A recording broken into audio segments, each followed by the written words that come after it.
Hey Patrick, je moet verantwoordelijkheid nemen en je excuses aanbieden aan de Indonesische supporters. Niet weglopen. It's over. Indonesia's dream of the 2026 World Cup is gone. Heartbreak for the Garuda as Iraq ends their journey tonight.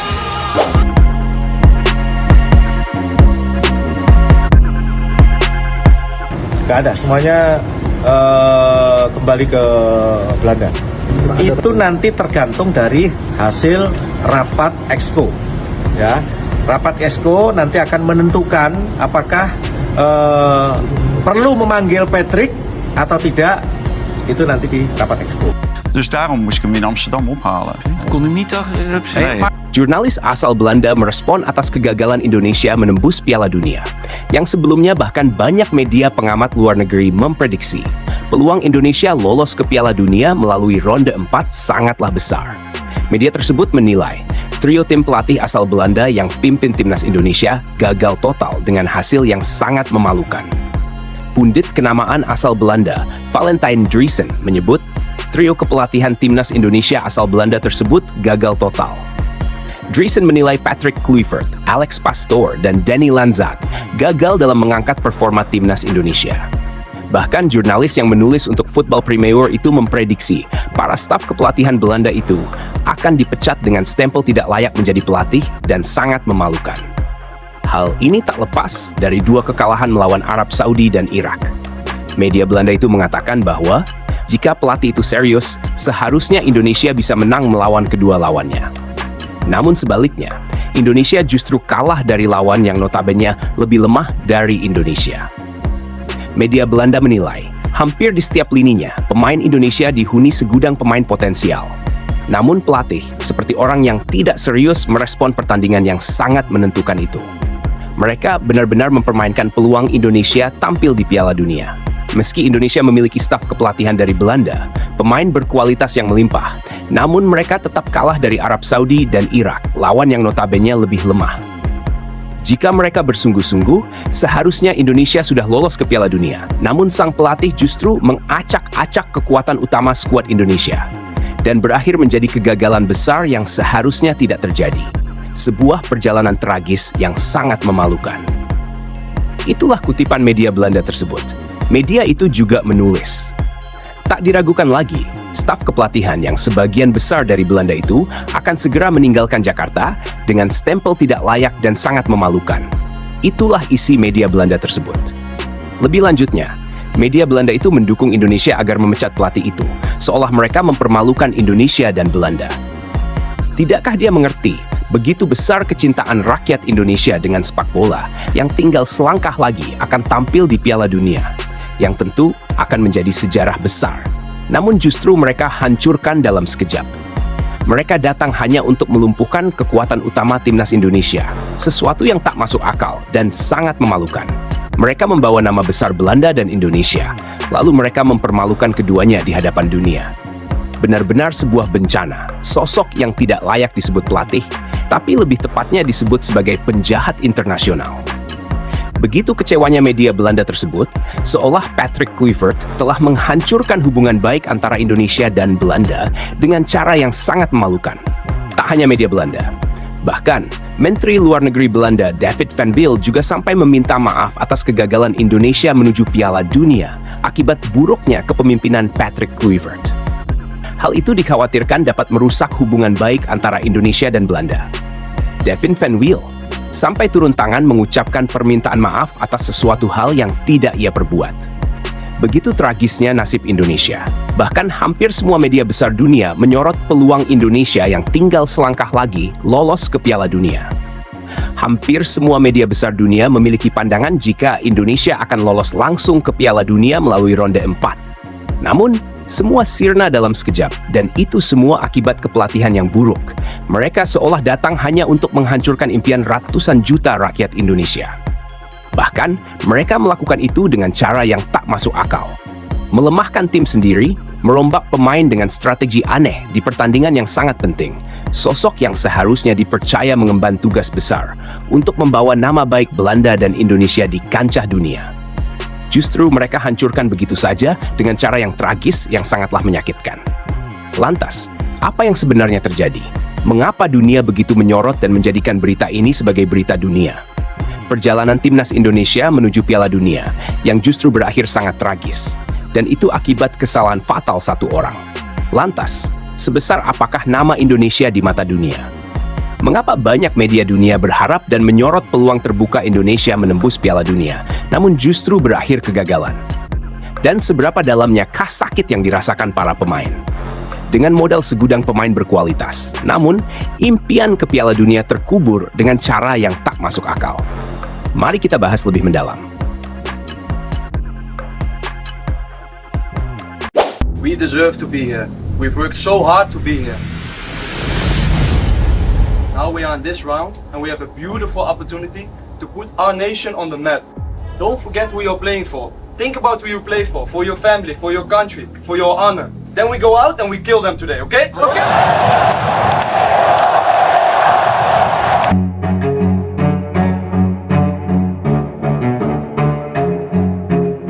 Ketika perjuangan mati-matian para pemain yang penuh dengan keringat, darah, dan air mata, namun justru dihancurkan dengan cara yang paling menyakitkan oleh keputusan bodoh yang mencurigakan pemimpin mereka sendiri.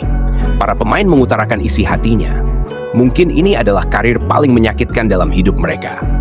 Sebuah mimpi tampil di Piala Dunia dengan kekuatan terbaik, tapi kekuatan itu justru dilumpuhkan oleh pelatih sendiri.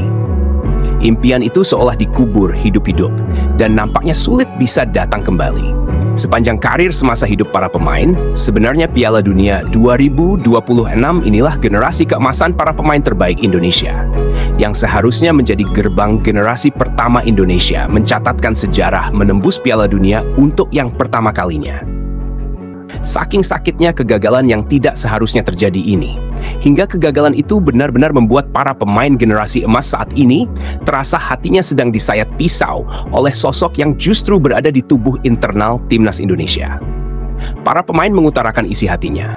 Mereka menggambarkan kegagalan ini sebagai awal bahkan akhir dari perjalanan karir sepanjang hidupnya. Berjuang mati-matian demi Piala Dunia 2026. Namun impian yang sudah di depan mata itu justru dikubur hidup-hidup. Para pemain sampai menggambarkan, mungkin ini adalah kesempatan pertama dan terakhir mereka bermimpi tampil di Piala Dunia. Sebab, di generasi saat inilah masa emas para pemain terbaik timnas Indonesia, faktor usia pemain Indonesia yang sedang berada di puncak tertinggi karirnya. Tapi kesempatan terbaik itu lenyap, seolah menguap begitu saja. Bahkan, mungkin kesempatan itu sulit untuk datang yang dua kalinya. Dan untuk periode Piala Dunia berikutnya, bahkan mereka sendiri tidak yakin bisa sebaik, sebugar, dan sesiap seperti saat ini para pemain di usia terbaik yang juga berada di puncak karir. Terlalu lama bagi para pemain menunggu Piala Dunia berikutnya. Seiring penantian itu, usia para pemain pun akan termakan oleh usia yang semakin menua. Dengan dukungan rakyat yang membara, diisi materi pemain berkualitas yang melimpah. Namun semua sia-sia. Para pemain dan rakyat seolah dipaksa harus menahan sakit yang sulit dijelaskan oleh kata-kata. Para pemain sudah memberikan segalanya demi membuat bangga negara besar ini. Dan kesempatan terbaik ini justru terbuang sia-sia. Di sisi lain, belum tentu mereka bisa membuat bangga sebuah negara besar di Piala Dunia periode berikutnya. Seiring usia dan kebugaran mereka tak lagi sama seperti saat ini. Dan itulah puncak dari begitu sakitnya perasaan yang ditanggung para pemain. Kesedihan mendalam, tangisan yang diibaratkan bagaikan pisau yang ditancapkan ke dada. Terkubur bersama impian itu. Dan mungkin sejarah kelam ini akan menjadi perjalanan karir dan hidup para pemain yang akan terus teringat sampai kapanpun. Bermula dari kehadiran Patrick Kluivert yang datang ke Indonesia membawa semangat besar dengan wajah optimis, dengan kata-kata yang membakar semangat, dan dengan janji besar bahwa ia akan membawa timnas Indonesia bukan hanya untuk sekadar lolos ke Piala Dunia, bahkan lebih jauh dari itu, Indonesia siap bersaing di sana. Ucapannya terdengar berapi-api, meyakinkan, penuh gairah. Ia berbicara tentang masa depan cerah, tentang kemajuan besar, dan tentang tim yang akan disegani dunia. Tak sekali atau dua kali, ia memuji skuad Indonesia sebagai tim dengan potensi luar biasa. Ia kagum dengan banyaknya pemain muda berbakat, memuji kedalaman skuad di setiap lini, dan menilai bahwa Indonesia kini berada di masa keemasan sepak bola modernnya. Tapi semua statement itu berubah menjadi luka paling dalam sejarah sepak bola negeri ini, ketika kebodohan sang pelatih justru mengubur impian besar seluruh bangsa Indonesia. Bahkan hingga saat ini, kekalahan aneh Indonesia saat melawan Arab Saudi masih menjadi berita utama. Hingga kini, kekalahan Indonesia atas Arab Saudi masih menjadi tanda tanya. Apakah memang strategi Clifford amburadul seperti itu? Ataukah ada faktor kesengajaan? Hal itu diperkuat berbagai faktor eksternal yang mendukung adanya faktor non-teknis yang membuat timnas Indonesia tampil lemah dan buruk di ronde 4 ini. Sejatinya, Indonesia memiliki waktu berbulan-bulan untuk memikirkan strategi dan membaca kekuatan lawan. Mempersiapkan komposisi pemain terbaik Indonesia khusus untuk ronde 4 agar bisa menjadi juara grup dan lolos langsung ke Piala Dunia. Dan memang, manajer timnas Indonesia saja sudah yakin tim pelatih sudah jauh-jauh hari memikirkan hal itu. Mempersiapkan komposisi pemain terbaik dan menyiapkan plan A, plan B, plan C, bahkan plan D. Begitu panjang waktu persiapan dari ronde 3 ke ronde 4, hal itu membuat publik semakin yakin Indonesia akan sangat siap. Bahkan banyak media nasional dan internasional yakin Indonesia akan lolos ke Piala Dunia. Sebab Indonesia memiliki segudang pemain potensial yang berkualitas Eropa, sedangkan dua lawannya hanya didominasi pemain yang merumput di liga domestik. Artinya, level dan kualitas timnas Indonesia berada di atas Arab Saudi dan Irak. Timnas Indonesia generasi saat ini, di setiap lininya, telah dihuni segudang pemain berkualitas Eropa yang bersaing di level Asia. Ketika Indonesia bersiap menghadapi ronde 4 kualifikasi Piala Dunia, seluruh negeri ini bergetar oleh rasa optimis yang luar biasa. Dari Sabang sampai Merauke, setiap orang berbicara tentang timnas Indonesia. Para pemain berlatih dengan dedikasi penuh karena mereka tahu inilah momen emas, kesempatan yang mungkin tidak akan datang 2 kali dalam hidup mereka. Mereka tahu usia dan waktu tidak bisa menunggu. Mereka sadar, Piala Dunia 2026 adalah kesempatan terbaik mereka untuk membawa Merah Putih berdiri di panggung tertinggi sepak bola dunia. Generasi emas ini begitu matang, begitu siap, dan begitu bersemangat. Seluruh bangsa Indonesia menyatu dalam satu keyakinan yang sama. Indonesia bisa, Indonesia mampu, Indonesia akan melangkah ke Piala Dunia. Optimisme itu terasa di setiap sudut negeri.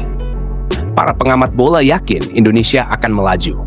Para komentator menulis dengan antusias. Media internasional bahkan mulai melirik, menyebut Indonesia sebagai tim kuat kandidat juara grup B di ronde 4. Materi pemainnya luar biasa, kualitasnya bahkan dianggap lebih baik dari beberapa pesaing seperti Arab Saudi dan Irak. Publik percaya, Indonesia punya semua modal kekuatan untuk menembus Piala Dunia melalui ronde 4. Rakyat Indonesia bahkan sudah membayangkan bagaimana nanti bendera merah putih akan berkibar di panggung Piala Dunia 2026. Seluruh dunia akan melihat begitu dahsyatnya pendukung Indonesia yang belum pernah mereka saksikan di Piala Dunia manapun. Semua mimpi yang hampir menjadi nyata, terasa begitu indah, semua terasa nyata di hadapan publik, semua tampak begitu dekat. Namun, mimpi itu berbalik arah, lenyap dalam sekejap. Bukan karena Indonesia kalah level dan kualitas atas lawannya, tapi karena kebodohan seorang pelatih yang seolah tidak paham atau bahkan melumpuhkan kekuatan terbaik skuad Garuda. Ia seolah paham apa yang sedang ia pegang, masa depan sebuah bangsa besar yang justru ia hancurkan. Kita sedikit mundur ke belakang. Puncak antusiasme publik itu terjadi ketika jelang pengumuman resmi daftar 28 pemain yang akan dibawa ke Arab Saudi. Bahkan, sebelum daftar itu keluar, publik Indonesia seolah sudah satu pemikiran. Hampir semua prediksi publik, pengamat, dan media memiliki bayangan yang sama. Mereka yakin pemain-pemain terbaik seperti Marcelino Ferdinand, Ivar Jenner, Tom Hay, Calvin Verdonk, hingga Ole Romani akan menjadi tulang punggung skuad. Bayangan publik jelas. Indonesia akan berangkat dengan komposisi terbaik sepanjang ronde 2 hingga ronde 4 dengan komposisi line-up yang sangat kuat, dengan pemain yang berkualitas dan dengan semangat tempur tinggi. Namun, semua berubah seketika ketika daftar 28 nama itu akhirnya diumumkan. Seluruh negeri dibuat terdiam sambil menelan ludah. Publik bertanya, berbulan-bulan persiapan hanya akan menurunkan line-up yang sangat mengkhawatirkan. Suasana seolah membeku.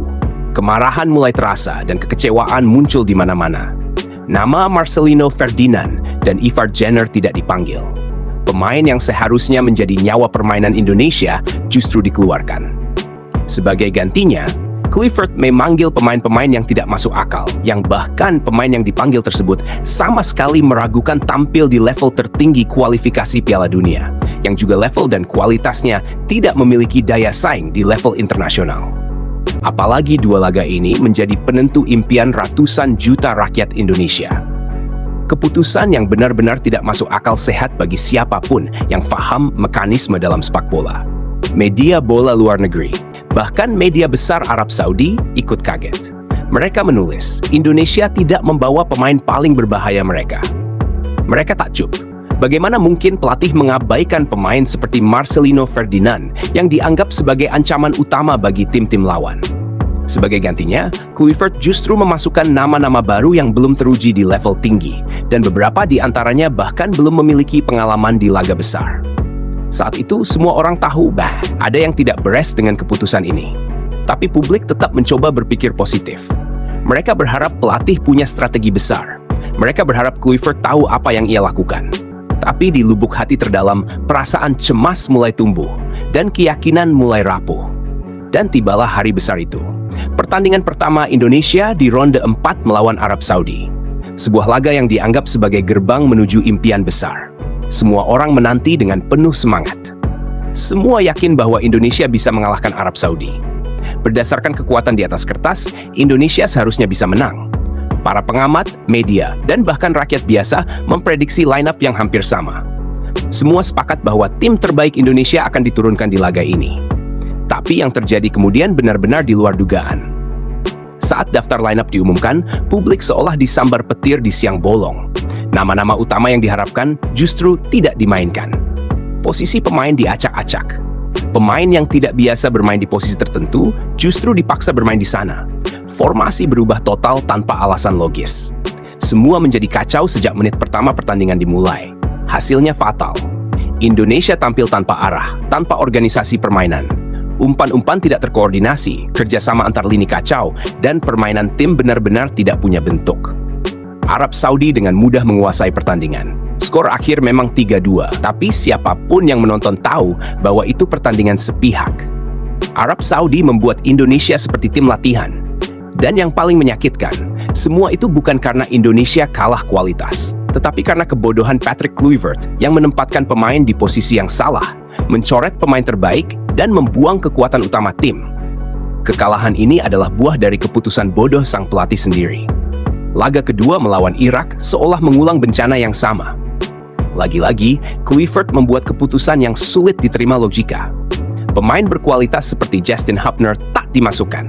Mark Klok, yang menjadi sumber kekacauan di laga pertama, justru kembali dipertahankan dan berada di bangku cadangan, yang artinya Mark Klok siap sewaktu-waktu kembali dimasukkan.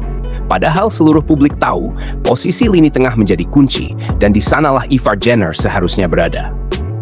Andai saja Ivar Jenner dibawa ke ronde 4, Ivar Jenner bersama Tom Hay bisa membentuk permainan yang jauh lebih hidup. Namun sayang, Kluivert justru tidak memanggilnya. Ia lebih memilih formasi yang aneh, dengan komposisi susunan pemain yang tidak nyambung.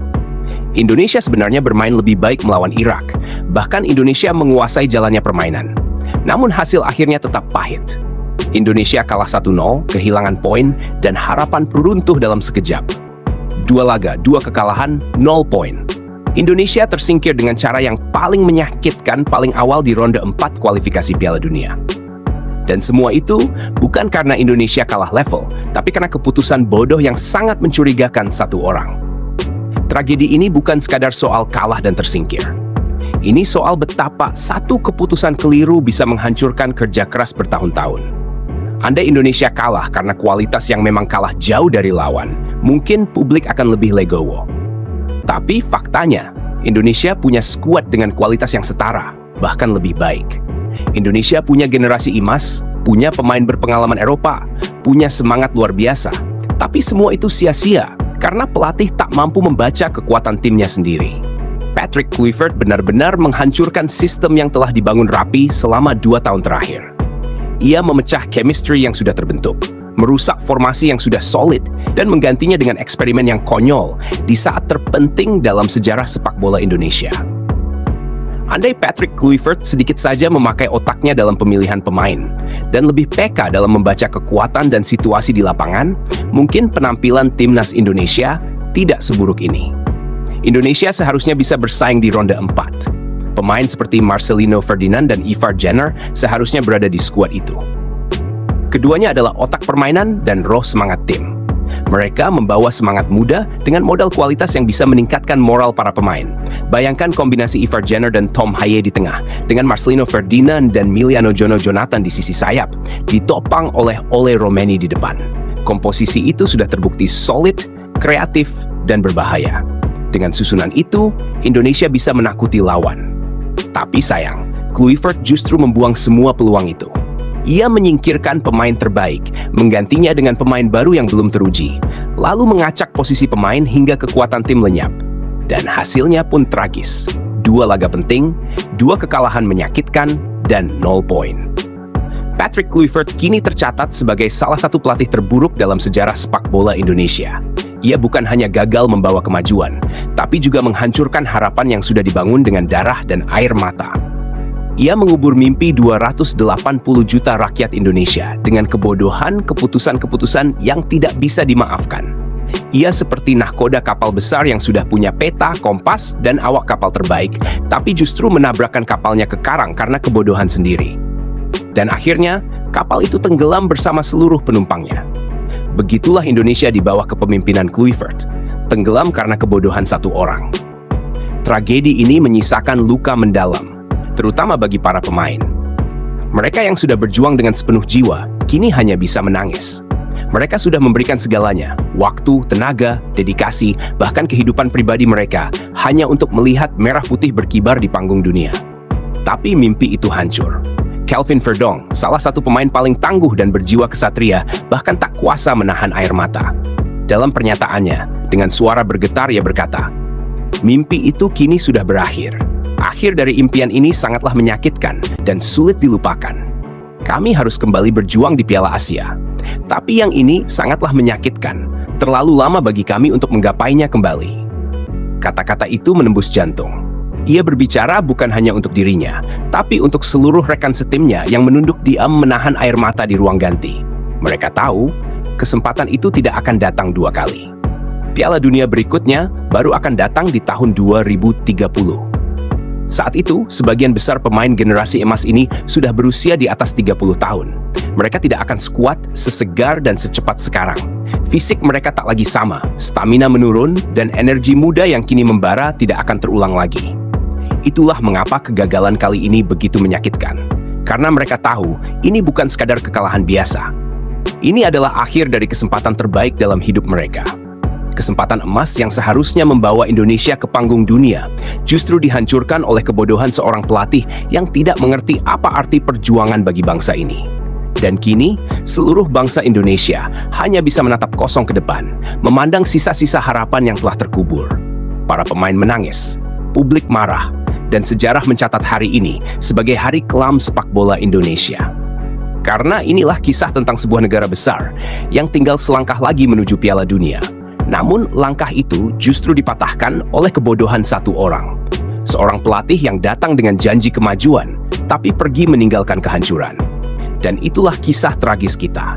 Kisah tentang mimpi besar yang dikubur hidup-hidup oleh satu kebodohan di tangan orang yang seharusnya memimpinnya menuju kejayaan.